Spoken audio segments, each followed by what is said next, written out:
কলা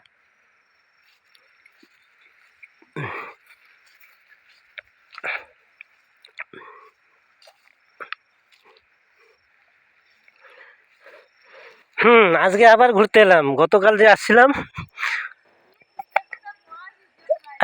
আবার আজকে এলাম।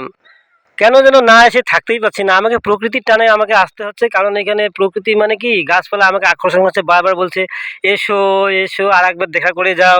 তাই এলাম। আর এরাও আমার পাশ ছাড়লো না, এরাও আমার সাথে সাথে আজকে আবার এলো। হুম তো যাই হোক, খুব সুন্দর ওয়ান্ডারফুল প্লেস।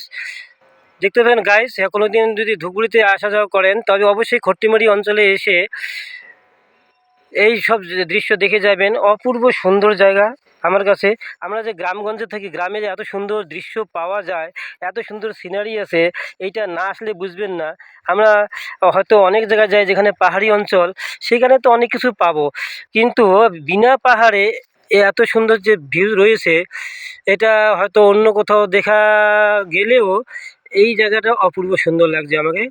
যাই হোক, তো আমি আশা করছি আপনারা সবাই আবার লাইকস করবেন, একটা লাইক করে দিবেন, সাবস্ক্রাইব করবেন। মাঝে মধ্যে আমি এইগুলো দিতেই থাকবো, কারণ আপনাদের লাইক, আপনাদের একটু ভালোবাসা পেলেই হয়তো আমার এই জিনিসটা এগিয়ে যাবে। আমি আরও উৎসাহের সাথে আরও হয়তো এটা বানাতে চেষ্টা করব।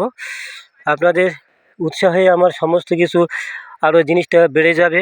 তাই আমি অনুরোধ করব, একটা লাইক, শেয়ার, সাবস্ক্রাইব করে রাখবেন। তো এটা হচ্ছে খট্টিমারি অঞ্চলের। আর ছোট ছোট বন্ধুরা এখানে কেউ যদি আসতে চায় ঘুরতে, পিকনিকও করতে পারে। এদিকে জঙ্গল দেখা যাচ্ছে, তবে ময়ূর আপাতত এখনো দেখা যাচ্ছে না, চোখে পড়ে নাই। হুম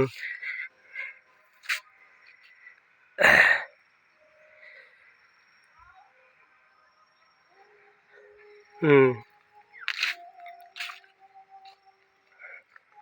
হুম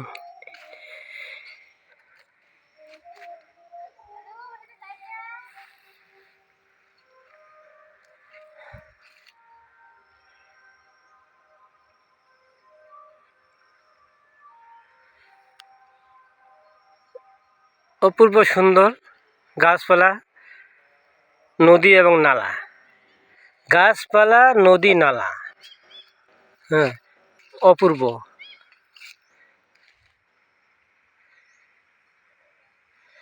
যাই হোক গাইস, আজকে এইখান পর্যন্তই। সবার কাছে অনুরোধ রইল, আবার আগামীকাল দেখা হবে।